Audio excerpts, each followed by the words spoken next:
고난 가운데 주를 바라라 라는 제목으로 말씀을 전하고자 합니다. 말씀을 나누기 앞서서 함께 인사하기를 원합니다. 인사하실 때에 한 주간 고생 많으셨습니다 이렇게 인사하겠습니다. 한 주간 고생 많으셨습니다. 고난 가운데에도 주를 바라라 라는 제목이기 때문에 인사를 그렇게 한번 해보았습니다. 성령의 사람들은 고난이 필연적으로 찾아옵니다. 성령을 쫓아 살아가기 때문에 고난을 피할 수가 없다라는 것이죠.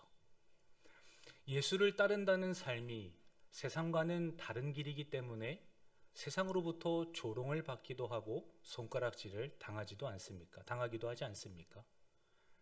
그렇듯 성령을 따라서 살아가는 사람일수록, 예수를 따르면 따를수록 고난이 주어지는 것을 피할 수 없다라는 겁니다.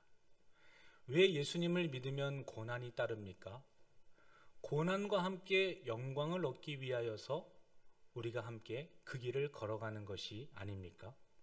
로마서 8장 17절 말씀에서도 자녀이면 또한 상속자, 곧 하나님의 상속자요 그리스도와 함께한 상속자니 우리가 그와 함께 영광을 받기 위하여 고난도 함께 받아야 할 것이니라. 주님의 사람은 영광을 얻기 위하여 그분과 함께 고난도 받아야 할 것이니라 라고 말씀하셨기 때문에 주님을 따라가면 따라갈수록 이 세상과는 다른 삶을 살아가는 성도들에게는 고난이 필연적이다라는 거예요. 세상을 살아가다 보면 어떠합니까? 때로는 타협을 해야 합니다. 눈을 감아줄 때도 있어야 하고 절충을 하기도 해야 하죠. 뭔가 하나를 얻고자 하면 하나를 내주어야 하는 그러한 세상의 방법, 그러한 세상의 가치들로 살아가게 되는 것을 보지 않습니까? 그러나 성령의 사람일수록 그 가르침대로 살아갈 수가 없습니다. 성경을 쫓아 행하면 행할수록 바른 말을 하게 되어 있고 옳은 말을 하게 되어 있고 타협하기보다는 진리를 쫓아가려고 하는 삶의 모습들이 드러나기 때문이죠.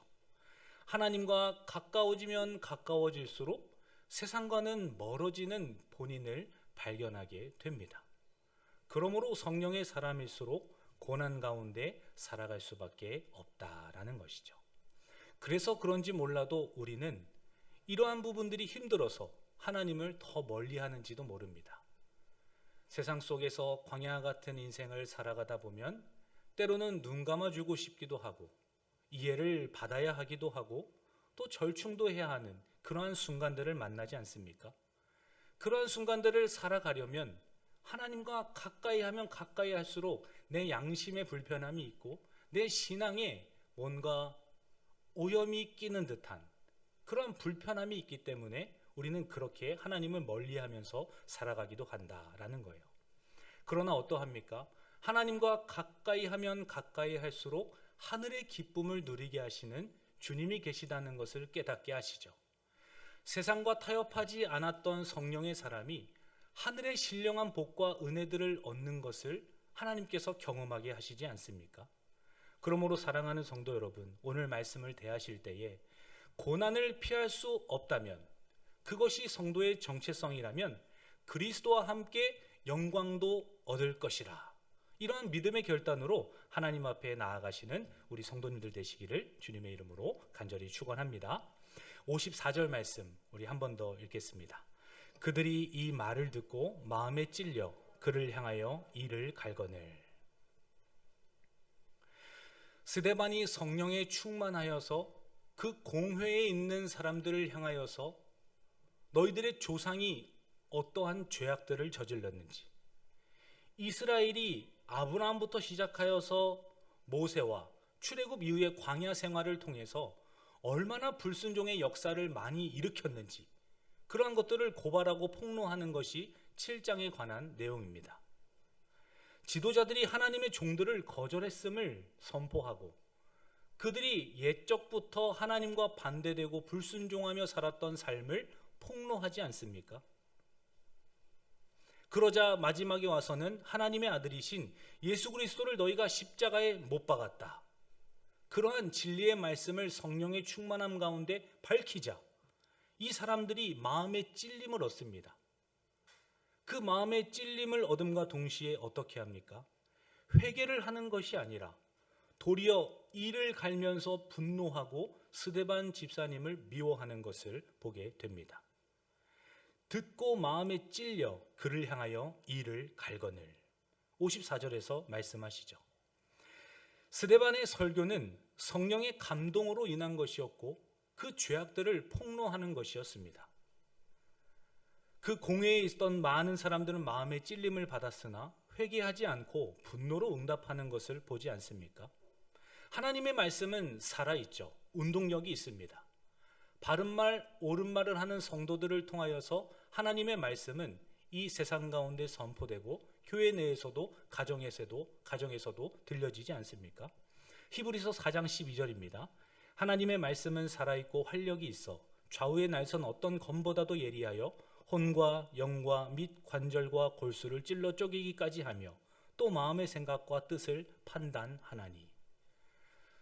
성령에 매인받은 성도일수록 하나님의 말씀과 그분의 가르침이 삶 속에서 드러납니다. 스데반 집사님도 성령에 충만하여서 하나님의 말씀을 증거하고 설교하지 않았습니까? 그러한 삶 가운데 고난이 주어진다라는 겁니다. 복음은 사람의 심령을 찌르죠. 그리고 복음에 충만한 삶 또한 세상에서는 달가워하지 않습니다. 본인들과는 이질감을 가지고 다가오는 그 성도들을 싫어하지 않습니다. 복음은 우리의 내면을 드러내고 우리의 죄를 폭로하는 것을 보게 됩니다.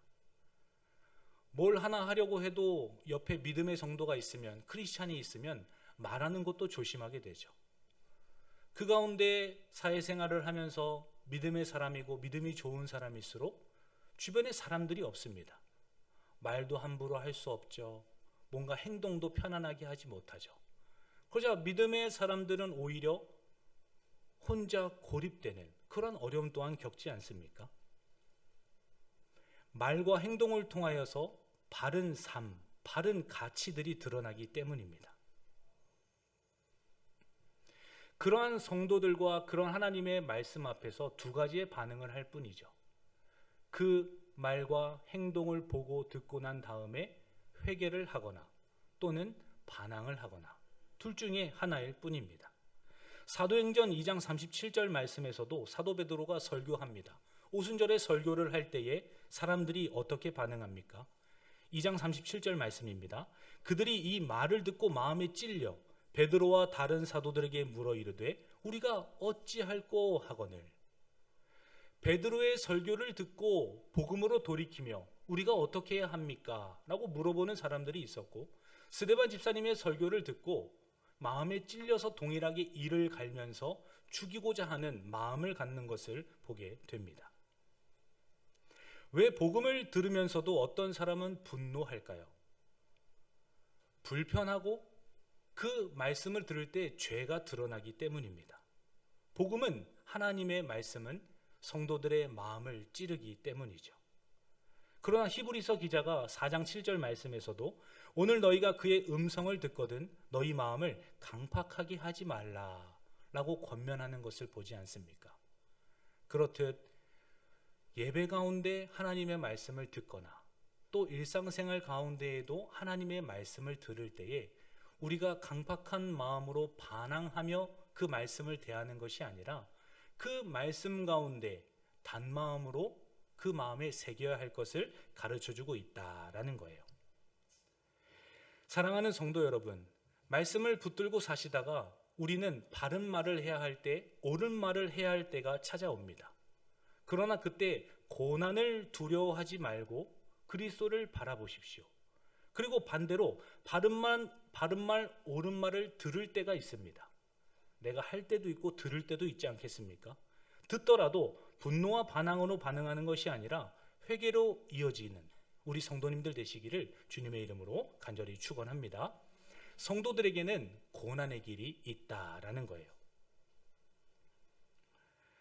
55절 말씀에서도 우리 55절도 함께 읽겠습니다. 시작. 스데반이 성령 충만하여 하늘을 우러러 주목하여 하나님의 영광과 및 예수께서 하나님 우편에 서신 것을 보고. 스데반 집사님이 왜 고난을 받습니까? 예수를 거절하였다는 것을 고발함으로 그들이 돌에 맞아서 순교하도록 스데반 집사님을 핍박하는 것을 보게 되죠. 이것은 비단 스데반 집사님만을 이야기하는 것이 아닙니다. 바른 말, 옳은 말을 하는 사람일수록 고난을 피할 수 없다는 것을 가르쳐 줍니다. 예레미야 선지자는 어떠합니까? 유다의 심판을 경고했습니다. 하나님께서 유다를 향하여서 심판을 행하실 것이다. 그러자 유다 백성들은 예레미야 선지자를 감옥에 가두고 매질을 하고 우물에 던지기까지 합니다. 세례 요한은 어떠합니까? 헤롯 왕을 향하여서 당신의 결혼이 잘못되었다. 당신의 불의한 결혼은 하나님 앞에서 책망받아 마땅하다. 이러한 바른 말, 옳은 말을 하자 헤롯 왕이 분노하여서 목을 참수하는 그러한 순교를 당하기도 하지 않습니까? 예수님도 동일하죠. 진리의 말씀, 하나님께로부터 받은 그 말씀을 사람들에게 전합니다. 본인이 메시아임을 드러내시죠. 그러나 사람들은 신성모독이라고 하면서 예수님을 십자가에 못 박기까지 합니다. 이렇듯 성령에 충만한 사람일수록 하나님의 말을 전하게 되어 있는데 결국에는 고난을 받게 된다라는 거예요. 사도 바울도 어떠합니까? 도시 곳곳마다 돌아다니면서 복음을 전파했던 사람입니다. 그러나 매질을 당하고 감금을 당하기도 하고 결국 순교를 당하는 그런 어려움을 겪지 않습니까? 모든 성도들에게는 고난의 길이 그리스도의 영광과 함께 주어진다라는 거예요. 그러할 때 우리가 어떠한 자세로 그 고난을 대해야 하고 그 고난 가운데에서도 우리가 어떻게 반응해야 할까요? 우리가 첫 번째로 기억하실 것은 고난 중에도 성령 충만함으로 예수님을 바라보십시오 라는 거예요. 스데반 집사님도 성령의 충만함으로 그리스도를 바라보았다라고 말씀하지 않습니까? 고난 중에도 성령의 충만함으로 그리스도의 영광을 본 것입니다. 예수님은 부활하신 후에 하나님 우편에 앉아 계시죠. 고난 가운데 스데반 집사님이 보좌 우편에 계신 주님을 바라본 것입니다. 영안이 열리고 환상 가운데 하나님께서 신령한 복을 허락해 주지 않으셨습니까? 고난 가운데 그리스도를 바라보았기 때문에 하나님께서 고통을 잊어버릴 정도로 환희와 기쁨 가운데 가득 넘쳐서 오히려 본인을 향하여서 돌을 던지는 그들을 용서하기까지 하는 그 주님의 마음과 환경들을 주께서 바라보실 때에 허락해 주셨다라는 거예요. 골로새서 3장 1절 말씀에서도 너희가 그리스도와 함께 다시 살리심을 받았으면 위의 것을 찾으라. 거기 우편에 그리스도께서 앉아 계시느니라 라고 말씀하세요. 그리스도와 함께 죽고 살아난 존재라면 어떠한 상황이든지 위에 보좌 우편에 계신 그리스도를 찾아야 할 것을 우리에게 명령하고 계시다라는 겁니다. 우리 성도님들은 고난을 당하실 때에 어떻게 대처하고 그 상황들을 이겨내고 계십니까? 물론 성경에서 말하는 고난과 우리가 생각하는 고난은 조금 다릅니다. 일반적인 고난이 있고 그리스도를 쫓아가다가 겪는 고난이 있죠. 일반적인 고난들은 어떠합니까? 질병이 찾아온다거나 자연의 재해가 일어난다거나 또 가난으로 인한 어려움들, 이러한 것들이 일반적인 고난이라고 말할 수 있어요. 그러나 그리스도를 믿고 따르면서 얻는 고난은 무엇입니까? 핍박과 조롱과 때로는 비아냥거리는 그 믿음을 향하여서 그 믿음을 훼손하려고 하는 그런 어려움들이지 않습니까? 그러한 고난이 우리의 삶에 찾아오게 된다. 그러할 때 위에 계신 주님을 바라보라 라는 것이죠. 성령 충만한 자는 고난 중에도 예수 그리스도를 바라보는 자들이기 때문입니다. 하물며 죽음의 순간에도 예수님을 바라보았던 스데반 집사님을 생각했을 때에 이것이 참된 믿음의 모습이 아닌가라는 것이죠. 히브리서 12장 2절 말씀에서도 믿음의 주요 온전하게 하시는 예수를 바라보자 라고 말씀하지 않습니까? 예수님께서 서 계신 것을 보았다라고 스데반 집사님은 오늘 가르쳐주고 있어요. 예수님께서 보좌 우편에 앉아 계시는데 서 계셨다라고 표현을 합니다. 스데반 집사님이 본인의 영광을 위하여서 하나님을 기뻐하는 삶을 주님께서 바라보고 지켜보고 계시죠. 그리고 돌에 맞아 죽는 그 순간에 스데반 집사님을 일어나서 영접하고 그 믿음의 고백들을 기뻐 받으시고 그 영혼 가운데 하나님께서 맞이해 주시는, 환영해 주시는 그 환상을 스데반 집사님이 본 것이 아니겠는가라는 것입니다. 사랑하는 성도 여러분, 우리가 예수님을 위하여서 고난의 길을 걸으면 걸을수록 주님께서는 우리를 눈동자와 같이 지켜보고 계시고 보좌 우편에 앉아 계시다가 우리가 주님과 함께 동행하는 그 순간 일어서셔서 박수도 쳐주시고 기도도 중보도 하시며 우리의 믿음이 떨어지지 않기 위하여서 주님께서 응원하고 계시는 줄 믿습니다. 그런 믿음의 여정을 우리가 살아가는 것이 그리스도 안에 있는 우리의 사명이자 정체성이 아니겠는가라는 것이죠.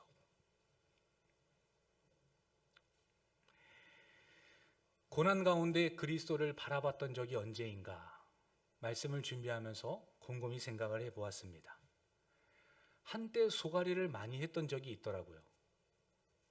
이제 막 대학교를 졸업하고 전도사 초임 시기 때였습니다. 그때는 나이도 어리죠. 아는 것도 많지 않았어요. 그래서 처음 사역을 한다는 게 녹록치 않았습니다.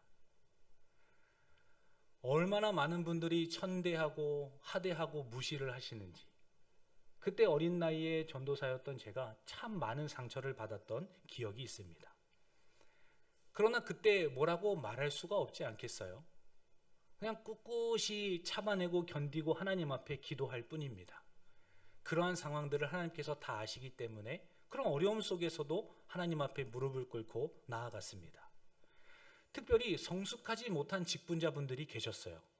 뭐 일반 성도님들이나 교인들이었으면 충분히 이해할 수 있습니다.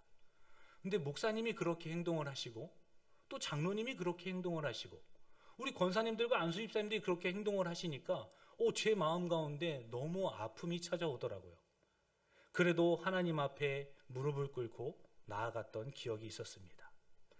어떤 날은 제가 사역을 시작한 지 얼마 안 돼서 제 이름을 잘 기억 못 하셨나 봐요. 그랬더니 저를 부르시기로 야, 어이 거기 이러면서 큰 소리로 저를 부르시더라고요. 뭐 이해할 수 있습니다. 아, 제 이름을 잘 기억 못 하셨겠구나. 그래서 그냥 넘어갔어요. 근데 그 다음에도 1년이 지날 때까지도 제 이름은 야 거기 너 였습니다.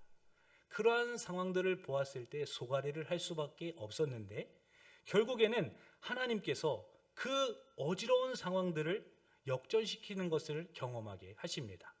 끝까지 그리스도를 바라볼 때 나의 사명이 무엇인가? 내가 지금 이 자리에서 왜 이러한 수모와 이러한 무시를 겪고 있는가? 그리스도의 영광을 위한 것이고 또 하나님을 기뻐하는 그 삶의 순간들이 아닌가? 이러한 생각과 함께 또다시 다가가고 용서하고 또 사랑을 베풀고 계속해서 친근함으로 다가가는 그러한 고난의 시간들을 겪고 난 이후에야 하나님께서 상황을 역전시키고 오히려 존중과 귀중히 여김을 받게 하시는 그리스도를 보게 하셨다라는 것입니다. 사랑하는 성도 여러분, 우리도 가정에서 무시를 당하고 하대를 당할 수 있습니다. 직장에서는 더 그러하죠. 계급사회 아닙니까? 그러할 때 믿음의 정도를 지켜가다가 어려움을 겪게 하시는 하나님을 바라보시는 우리 성도님 되시기를 간절히 바랍니다. 돌아오는 한 주도 우리의 삶 속에 믿음의 생활을 하기 위하여서 수많은 고난과 어려움이 찾아올 수 있습니다. 그것이 가정에서 찾아올 수도 있겠죠. 그러나 그러할 때 우리가 기억할 것은 그리스도를 고난 가운데에도 성령의 충만함으로 바라보십시오라는 겁니다. 그러할 때 반드시 스데반 집사님이 환상 가운데 주님께서 서서 그분을 맞이해 주셨던 것을 보았던 것처럼 우리 성도님들 가운데에도 하나님께서 하늘의 신령한 복과 은혜들을 우리의 삶 가운데 목도하게 하실 줄 믿습니다. 우리 옆에 계신 분들과 한 번 더 인사하겠습니다. 돌아오는 한 주도 믿음으로 승리합시다. 이렇게 인사하겠습니다. 돌아오는 한 주도 믿음으로 승리합시다. 아멘. 그렇다면 우리가 왜 고난 가운데에도 그리스도를 바라보아야 합니까? 그분이 진짜 인자이시기 때문이죠. 우리 이어서 56절 말씀도 함께 읽습니다. 말하되 보라 하늘이 열리고 인자가 하나님 우편에 서신 것을 보노라 한데, 주님께서 하늘에 계신 인자이기 때문에 그분을 바라보아야 할 것을 우리에게 가르쳐 주지 않습니까? 이 인자라는 표현은 다니엘서 7장에 나오는 메시아에 대한 칭호입니다. 다니엘서 7장에 보면 메시아가 어떤 분인지, 그리고 그 인자라는 용어가 어떠한 권위와 위엄이 있는지를 우리 가운데 가르쳐 준다라는 거예요. 함께 말씀을 찾아보기를 원합니다. 다니엘서 7장 13절과 14절입니다.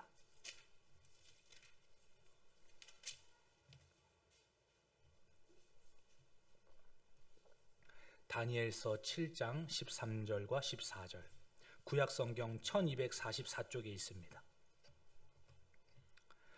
다니엘서 7장 13절 14절 함께 읽습니다. 내가 또 밤 환상 중에 보니 인자 같은 이가 하늘 구름을 타고 와서 옛적부터 항상 계신 이에게 나아가 그 앞으로 인도되매 그에게 권세와 영광과 나라를 주고 모든 백성과 나라들과 다른 언어를 말하는 모든 자들이 그를 섬기게 하였으니 그의 권세는 소멸되지 아니하는 영원한 권세요 그의 나라는 멸망하지 아니할 것이라. 아멘.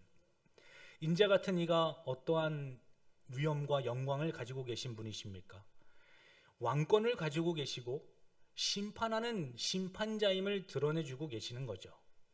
고난 가운데에도 우리가 그리스도를 바라볼 수 있는 이유는 주님께서 모든 만물을 심판하시는 심판자이시고 왕으로서 다스리고 계시며 보존하고 통치하신다는 그 하나님의 말씀이 있기 때문이다라는 거예요.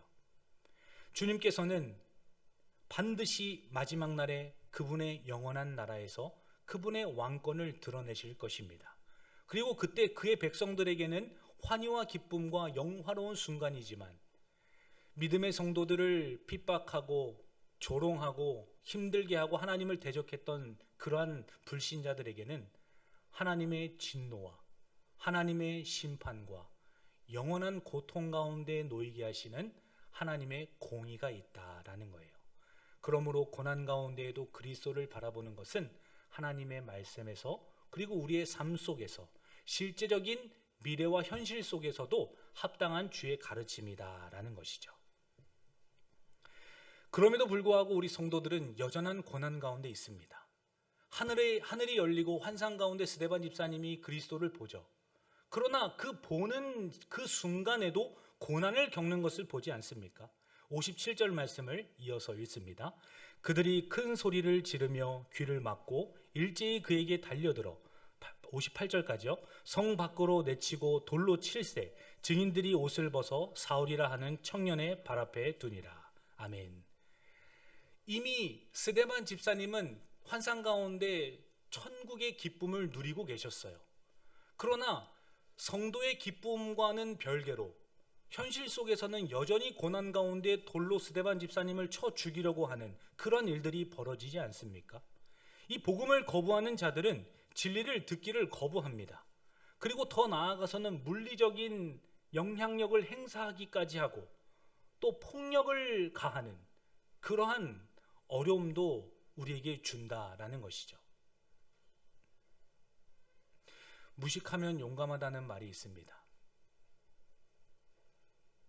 말로 해서 안 되면 손이 나가는 사람들이 있어요. 가정에서도 아내가 교회를 일주일 내내 나간다고 해서 폭력을 행사하시는 남편분들도 계시죠. 남편 몰래 교회에 많은 헌금을 한다고 얼마나 그렇게 모질게 구는 남편들을 많이 보지 않습니까? 교회 내에도 여성분들이 주로 비율이 많은 이유가 남성분들이 여성들의 신앙을 보았을 때에 도저히 이해되지 않는 수많은 일들을 행하니 그렇게 말보다는 행동으로 그러한 고난과 핍박으로 반응하는 그러한 우리를 힘들게 하는 순간들과 삶의 어려움들이 있다라는 거예요. 마치 스데반 집사님이 겪었던 그러한 어려움들이 그러한 것 아니었습니까? 물리적인 폭력으로 불신자들은 대응을 합니다. 주님께서도 말씀하셨어요. 종이 주인보다 크지 못하다. 그러므로 너희도 박해를 받을 것이다. 내가 세상으로부터 미움을 받고 박해를 받았듯이 종인 너희들도 박해를 받을 것이다. 디모데후서 3장 12절 말씀에서는 경건하게 살고자 하는 자는 박해를 받으리라. 그리스도를 따르면 따를수록, 고난의 길을 걸으면 걸을수록 고난과 박해를 피할 수 없음을 주님께서 이미 가르쳐 주셨기 때문이죠. 복음은 때로는 생명을 요구하기도 합니다. 순교의 자리까지 가야 할 것을 명령하기도 하시죠. 대가를 수반한다라는 거예요. 복음을 위한 고난과 순교는 예수님을 따라가는 길이기 때문입니다. 고난이 주어지는 길 앞에서 그리스도를 바라보고, 그럼에도 불구하고 우리는 고난을 겪게 될 것입니다. 그러할 때 우리는 어떻게 해야 합니까? 고난은 피할 수 없다면 주님을 바라보죠. 그럼에도 불구하고 고난이 계속될 때 우리는 어떻게 해야 합니까? 두 번째로는 하나님의 손에 의탁해야 합니다 라는 거예요. 스데반 집사님이 환상 가운데 주님을 보았죠. 그래도 삶 속에선 여전히 돌을 맞는 고난을 겪습니다. 그러자 숨을 거두기까지 이들은 그들의 죄를 알지 못한다고, 하나님, 내 영혼을 주님의 손에 의탁한다고 주님께 모든 것을 맡기는 스데반 집사님의 모범적인 모습을 보지 않습니까? 이것은 주님께서도 동일하게 우리에게 본을 보여주셨던 모습이다라는 거예요. 우리 59절 말씀도 함께 읽습니다. 그들이 돌로 스데반을 치니 스데반이 부르짖어 이르되 주 예수여 내 영혼을 받으시옵소서 하고. 스데반 집사님이 자기의 영혼을 하나님 앞에 의탁하는 이 행위는 무엇입니까? 본인의 믿음을 하나님 앞에 고백하고 있는 것이죠. 본인의 믿음의 표현이 아닙니까? 그리고 구원받은 자의 증거입니다. 칼이나 창이나 방패로 반응하는 것이 아니라 오히려 그리스도를 바라보면서 모든 고난의 결과까지도 하나님 앞에 의탁하는 것, 그것이 우리가 해야 할 두 번째의 우리의 믿음의 행보다라는 거예요. 왜 그러합니까? 죽음까지도 하나님 앞에서는 유익하다는 것을 성경을 통하여서 가르쳐 주죠. 하늘의 밀알이 땅에 떨어져 죽지 않으면 열매를 맺지 못한다는 주님의 가르침을 우리가 알지 않습니까? 그러므로 죽으면 죽을수록 주님의 아름다운 열매가 드러나게 하시는 하나님의 신비를 우리에게 가르쳐 주지 않습니까? 예수님처럼 우리 스데반 집사님도 마지막 숨을 거두는 순간까지도 영혼을, 그리고 삶의 모든 순간들을 그리스도께 의탁합니다. 이것이 구원의 확신한 표현이 아니고 무엇이겠습니까? 고난 가운데에도 그리스도를 향한 믿음으로 그 순간들을 걸어가는 것, 겪어내는 것, 그것이 진정한 하나님 앞에서의 믿음의 표현이다라는 것이에요. 주님께서도 누가복음 23장 46절 말씀에서 아버지여 내 영혼을 아버지 손에 부탁하나이다 이렇게 말씀하셨습니다. 예수님께 영혼을 맡기는 성도는 죽음 가운데에도, 고난 가운데에도 평안을 누립니다. 우리 모든 성도는 죽음의 순간에도 영원한 생명을 확신하기 때문입니다. 그러므로 주님께 나아갈 수가 있는 것 아닙니까?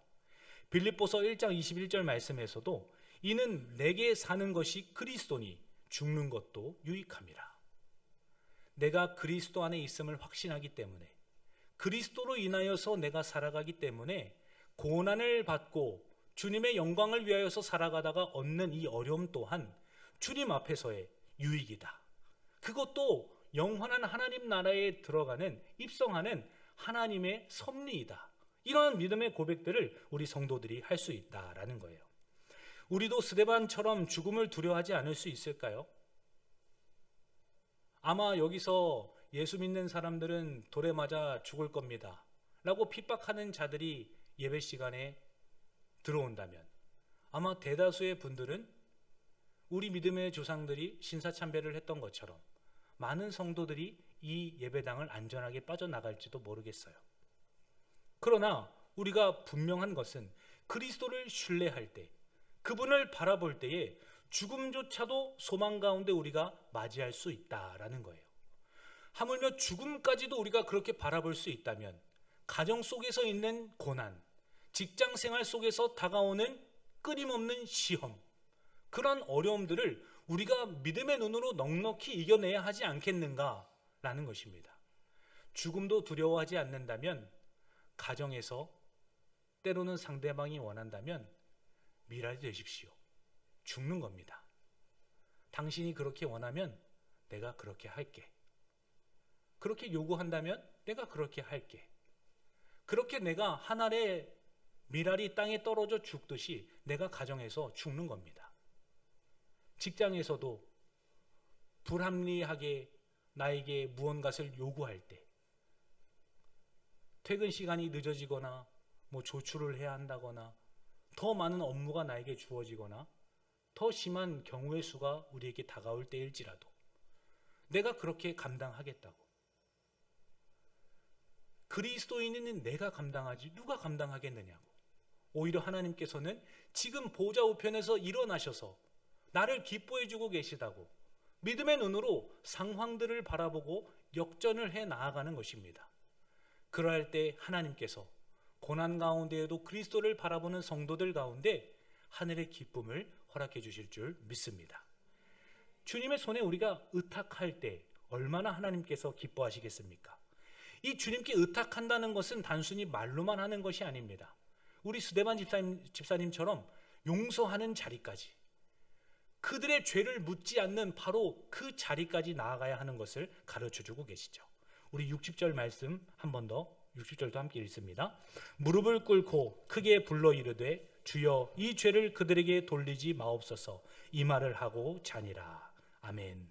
하나님 손에 의탁한다는 것은 끝까지 용서하는 것이고 끝까지 사랑하는 것입니다. 그것이 복음의 능력이고 우리 안에 있는 능력이 아니라 주님 안에 있는 능력이기 때문에 가능한 것이다 라는 것이죠.